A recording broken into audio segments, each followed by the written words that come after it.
মহাশিবরাত্রির দিনে সঙ্গমে যাচ্ছি স্নান করতে।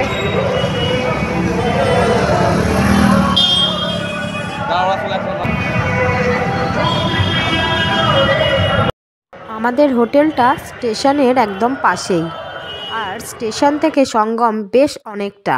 বাইকে বসে যে দাদার ফটো তোমাদের দেখালাম, এই দাদা কুম্ভ মেলার মোট ৪৫ দিনে স্টেশন থেকে মেলার সঙ্গম অবধি একেবারে বিনামূল্যে মানুষকে পরিষেবা দিয়েছে। প্রয়াগরাজে এসে প্রথম দিন সন্ধেবেলায় এনার সঙ্গে আমার বরের পরিচয় হয়। একটা বাইকে তো এতজনের যাওয়া সম্ভব নয়, তাই ওনার পরিষেবা আমরা নিতে পারলাম না। ওনার এই উদ্যোগকে আমরা কুর্নিশ জানাই। চারিদিকে ব্যবসার রমরমায় এরকম পরিষেবাগুলো আছে বলেই অনেক মানুষের অনেক সুবিধা হয়েছে। স্টেশন থেকে সঙ্গম যেতে রাস্তা যেহেতু অনেকটাই, তাই আমাদের প্রথমেই টোটো করতে হয়েছে। কিন্তু এক একটা টোটো বেশি দূর যাচ্ছে না, কিছুটা গিয়েই নামিয়ে দিচ্ছে, তারপর যেতে হচ্ছে অন্য টোটোয়। প্রচণ্ড ভিড় এড়াতে সঙ্গমে যাওয়ার সোজা রাস্তা অনেকটাই ঘুরিয়ে দেওয়া হয়েছে। টোটো থেকে নেমে হাঁটতে হাঁটতে রাস্তার পাশে চোখে পড়ল ভোলে বাবার মন্দির। মন্দির দেখেই ভেতরে সবাই মিলে প্রবেশ করলাম। মন্দিরে রয়েছে বজরংবলী, ভোলে বাবার লিঙ্গ, আরও অন্যান্য দেবদেবী। মহাশিবরাত্রির পুণ্যতিথিতে মহাদেবের মাথায় জল ঢালার ইচ্ছেটাও আমাদের পূরণ হলো। গঙ্গা জল সাথে ছিল না, তাই একটা নতুন জলের বোতল কিনে সেখান থেকেই একে একে সবাই ভোলে বাবার মাথায় জল ঢাললাম। সকলের মনে এলো এক আলাদা তৃপ্তি। আমরা যখন যে মন্দিরেই প্রবেশ করছি না কেন, সেখান থেকেই ভগবানের পায়ের কাছ থেকে টিপ নিয়ে আমার ছেলে আমাদের সবাইকে পরিয়ে দিচ্ছে, সাথে নিজেও পড়ছে। যেসব জায়গায় সিঁদুরের টিপ পাচ্ছে না, সেখানে এক ফোঁটা ধুলো নিয়েই ও আমাদের সবার মাথায় টিপ হিসেবে পরিয়ে দিচ্ছে। ওটাই আমাদের কাছে ভগবানের আশীর্বাদ। এই মন্দিরে এসেও ও চারিদিকে ঘুরে বেড়াচ্ছে কোথা থেকে টিপ পাওয়া যায় সেটা খোঁজার জন্য। খুঁজতে খুঁজতে তার চোখে পড়েছে বজরংবলীর মূর্তি। বজরংবলীর আশীর্বাদী সিঁদুর ও আনছে আর আমাদের সবার কপালে পরিয়ে দিচ্ছে, সাথে নিজে পড়তেও ভোলেনি। আমাদের বাড়ির এলাকাতেও ও যে কোনো মন্দিরে গেলেই টিপ পরে আসতে ভোলে না, ওটা ওর খুব পছন্দের একটা জিনিস। মহাদেবের মাথায় জল ঢেলে সকল দেবদেবীকে প্রণাম করে আমরা আবার এগিয়ে চলবো আমাদের গন্তব্যে। হর হর মহাদেব। এই যে দেখো টিপ নিয়ে আসছে, এবার আমাদের পড়াবে।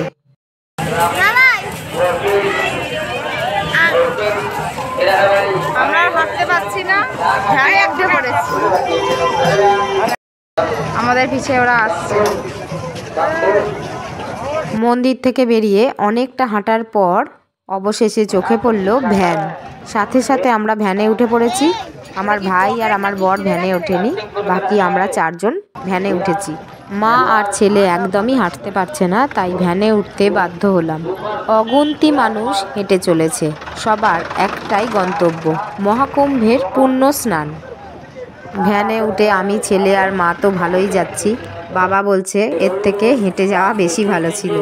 আসলে কোনো মানুষ কষ্ট করে টেনে নিয়ে যাচ্ছে, এটা বাবার ঠিক ভালো লাগে না। তবে যাই হোক, এটাই তো ওদের রুজি রুটি। বেশ কিছুটা ভ্যানে করে এলাম, তারপর ভ্যান নামিয়ে দিল, বলল এর থেকে বেশি আর ভ্যান যাবে না, এবার হেঁটেই যেতে হবে। বেশ কিছুক্ষণ হাঁটার পর ব্রিজের তলায় একটা চায়ের দোকানে এসে বসলাম। চা খেতে খেতে একটু বিশ্রাম নিয়ে আবার এগিয়ে চলবো সঙ্গমের দিকে। বহু মানুষের আনাগোনা চোখে পড়ল।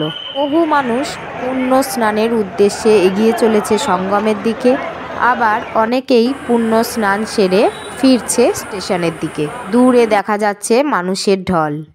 বেশ কিছুক্ষণ বিশ্রাম নিয়ে আবার আমরা এগিয়ে চলেছি সঙ্গমের দিকে।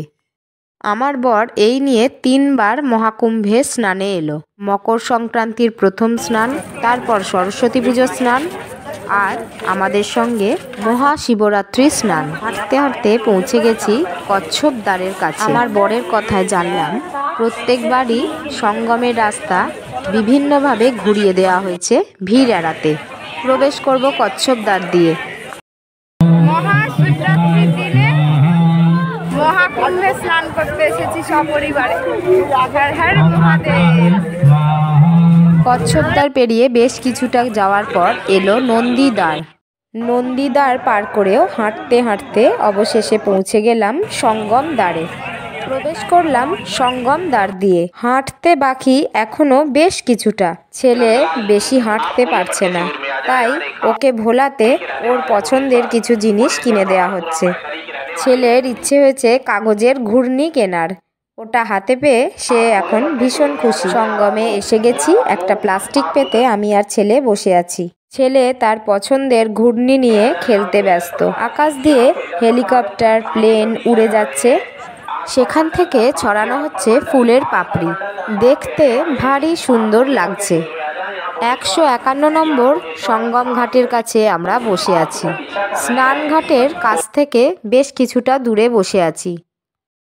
স্নান ঘাটের সামনে মানুষের ভিড় বেশ অনেকটা, ওখানে না বসাই ভালো। সঙ্গম ঘাটে এসে গেছি। বাবা, মার, ভাই ওরা স্নান করতে গেছে। ওরা স্নান করে এলে আমি, ছেলে আর আমার বর স্নান একদম সঙ্গম ঘাটে।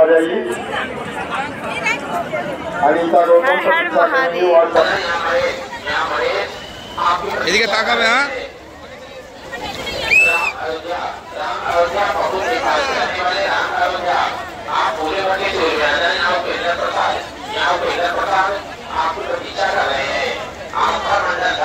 দেখো তোমরা এদিকে তাকাবে, চলে নেবে।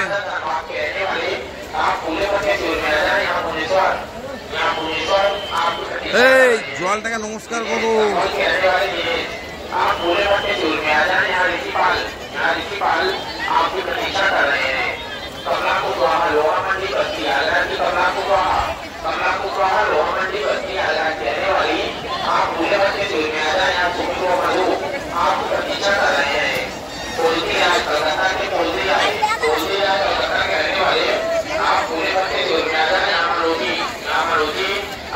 মায়েরা স্নান করতে গেছে, বাবাই পার থেকে ভিডিও করে দিচ্ছে।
এই নাই দিকে।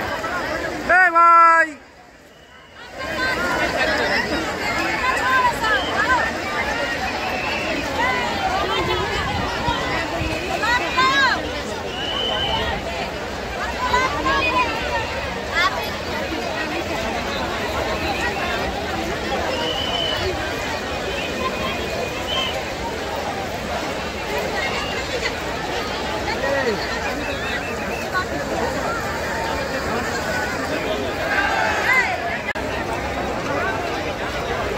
এদিক দিয়ে আসো, এদিক দিয়ে আসো না, এটা ফাঁকা তো।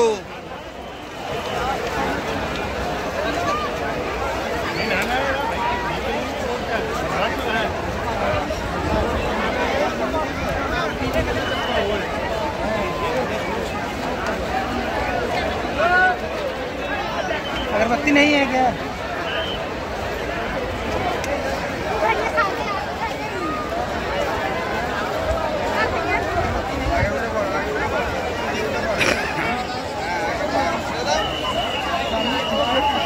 পুণ্য স্নান সেরে ওরা এবার উঠে পড়ছে। এখানে দাঁড়ান, थोड़ा साइड दीजिए, इसको आने दीजिए।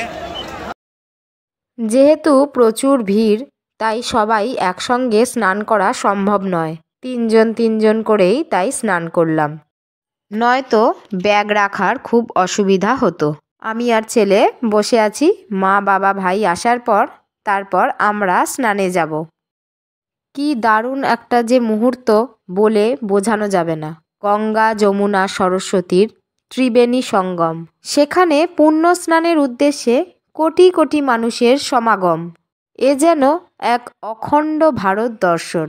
আজকের মহাশিবরাত্রির পুণ্য লগ্নে এই জনস্রোতে আমরাও সামিল হলাম। দারুণ উপলব্ধি। মহাকুম্ভের পুণ্য স্নান, এত ভিড় কাটিয়ে আমরা ঠিকঠাক পৌঁছতে পারবো তো? স্নান হবে তো? সমস্ত দ্বিধা কেটে গেল। এইবার শুরু আমাদের স্নান পর্বের। ছেলে তো জলে নেবে ভীষণ খুশি, সে তার মতোই জলে আনন্দ করে চলেছে। বাবা মায়ের সঙ্গে ডুব দিতে তার বেশ মজাই হচ্ছে। ভিডিও করে দিচ্ছে আমার ভাই।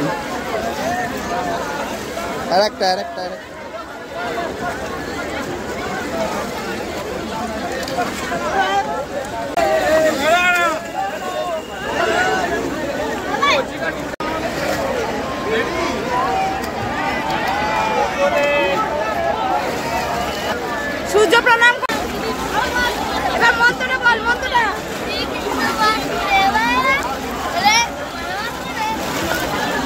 যথেষ্ট হয়ে যাবে বসে।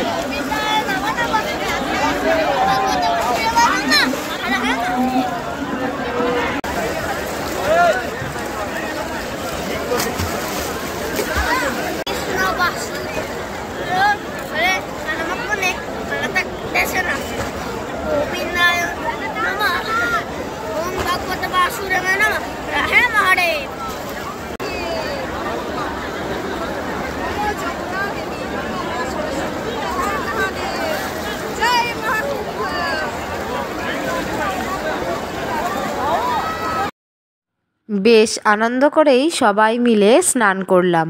ছেলের তো আনন্দের শেষ নেই, জলে হই হুল্লোড় করতে তার বেশ ভালোই লাগছে। সে নিজের মতো লাফালাফি করে আনন্দ করছে। এদিকে আমি কয়েকটা ফটো ভাইকে দিয়ে তুলিয়ে নিলাম। স্মৃতি হয়ে থেকে যাক 144 বছর অন্তর আসা মহাকুম্ভের এই পুণ্য লগ্ন। ওদিকে মা বাবা বসে আছে আমাদের জন্য। আর কিছুটা স্নান করে এবার চলে যাব ওদের কাছে। পোশাক পরিবর্তনের জন্য করে দেয়া হয়েছে অনেক ঘর, সে নিয়ে কোনো চিন্তাই নেই। সব দিক দিয়েই অত্যন্ত সুব্যবস্থা করে রাখা হয়েছে প্রয়াগরাজে মহাকুম্ভে। পাপ পুণ্যের হিসেব নিকেশ সেটা বলতে পারবো না, তবে মনে কিন্তু একটা অদ্ভুত তৃপ্তি পেলাম এই মহাকুম্ভের পুণ্য স্নান সেরে। জামা কাপড় বদলে এবার যাব হোটেলের উদ্দেশ্যে। মহাকুম্ভে এসে প্রচুর মানুষ কপালে ভগবানের নাম লেখা তিলক পড়ছে। আমরাও সেই তিলক পড়লাম। কোনো টিপে রয়েছে মহাদেবের নাম, কোনো টিপে রয়েছে রামের নাম, কোনোটা রাধে রাধে লেখা। যারা কপালটা হলুদ করে দাও একটু। আমার ছেলে তো টিপ পড়তে খুবই ভালোবাসে। কপাল জুড়ে মহাদেব লেখা হয়েছে, ও ভীষণ খুশি। কপালের মাঝখানে লেখা হয়েছে মহাদেব, আর দুধারে রয়েছে রামের নাম, সাথে মহাদেবের ত্রিশূলের একটা সিম্বল। ওনার খুশি আর দেখে কে, তবুও যদি একটা ফটো ভালোভাবে তুলতে দেয়।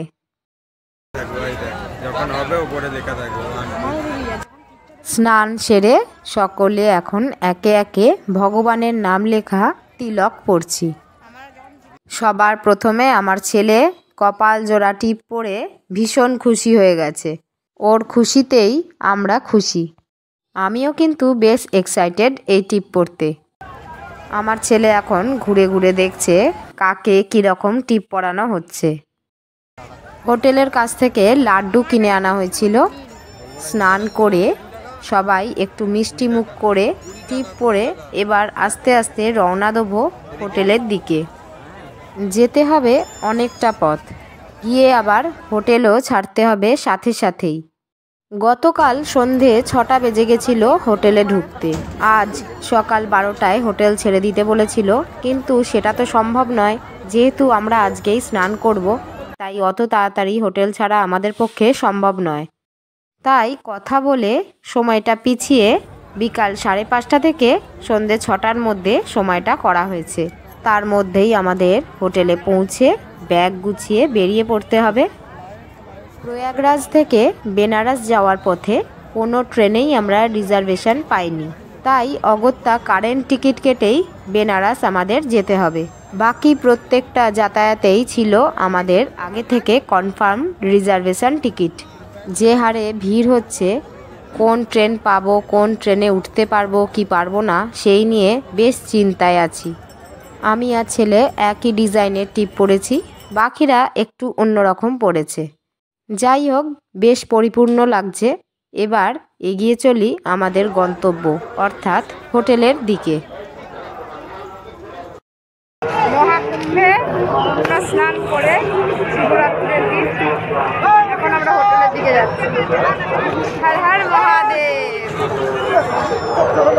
মেলা প্রাঙ্গণে চারিদিকে অ্যানাউন্সমেন্ট চলছে, অনেক মানুষ হারিয়ে গেছে তাদের খোঁজার উদ্দেশ্যে। আমাদের যাতে এই বিপত্তি না হয়, তাই খুব সাবধান সতর্কেই আমরা হাঁটাচলা করেছি। রাস্তার ধারে এই বাচ্চাটা কি সুন্দর ব্যালেন্স করছে, কিছুক্ষণ দাঁড়িয়ে দেখে গেলাম। এই রকম কত ট্যালেন্টই প্রশিক্ষণের অভাবে হারিয়ে যায়। সকালবেলা হোটেলের বাইরে ধোসা খেয়ে আমরা কুম্ভ স্নানের উদ্দেশ্যে রওনা দিয়েছিলাম। সারা রাস্তায় আর সেরকম কিছুই খাওয়া হয়নি, চা আর পুদিনা পাতার জল ছাড়া। এখন দুপুর গড়িয়ে প্রায় বিকেল হতে চলল। সবারই বেশ খিদে পেয়েছে। আঙুর কিনে খেতে খেতে হোটেলের দিকে রওনা দিয়েছি। লেটে হনুমানজির মন্দির বন্ধ, তাই আর দর্শন হলো না। আমরা বেশ অনেকটা হেঁটে আবার উঠেছি ভ্যানে। ভাই আর বাবাই আসছে হেঁটে। ভ্যান থেকে নেমে আবার বেশ কিছুটা হাঁটতে হবে। তারপর দুটো টোটো বদলে পৌঁছাবো হোটেলে। হোটেলের পৌঁছাবার আগেই আমরা রাস্তায় কোনো রেস্টুরেন্ট দেখে খেয়ে নেব নিরামিষ ভাত। আপাতত আঙুর খেতে খেতেই এগিয়ে চলেছি আমরা আমাদের গন্তব্যে। ছেলের ভোলে বাবা লকেট দেয়া রুদ্রাক্ষের মালা পছন্দ ছিল, কিন্তু ওটা ওখান থেকে কেনা হয়নি। হেঁটে আসার পথে আমার বর কুড়িয়ে পেয়েছে ভোলে বাবা ত্রিশূলের সিম্বল দেওয়া একটা লকেট। আমার ছেলে ওটা পেয়ে খুব খুশি। প্রয়াগরাজ টু বারাণসী কুম্ভ স্পেশাল ট্রেন। প্রয়াগরাজ ছেড়ে এখন যাচ্ছি বেনারসে। স্পেশাল ট্রেন দিয়েছে, উঠেছি মনে 8টার সময় ট্রেনে উঠেছি। আর এখন মানে ট্রেন একটুও মানে কতটা গেছে বুঝতেই পারছি না। বিরাট স্পেশাল তো স্পেশালই, প্রচুর লেট ট্রেন। 9টার বেশি, 9:15 গেল। মানে দাঁড়াতে দাঁড়াতে যাচ্ছে স্পেশাল ট্রেন, সবই স্পেশাল। এই যে ছেলেটাও ঘুমিয়ে পড়েছে।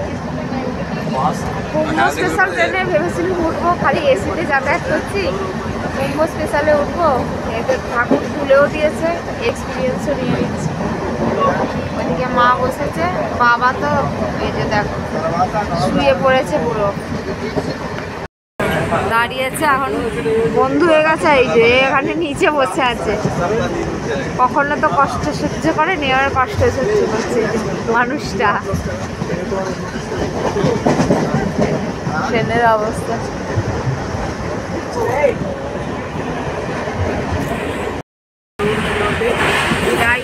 মাঝরাত্রিরে বেনারসে পৌঁছাবো। বসার জায়গা পাইনি বলে এখান থেকে লাফিয়ে লাফিয়ে একজন কোথায় বসেছে দেখো, টুকি করছে ওখান থেকে। জানি না রাতে আর ভিডিও করতে পারবো কিনা, যদি পারি তো ভালো, নাহলে কালকে সকালবেলা তোমাদের সাথে বেনারসে দেখা হবে।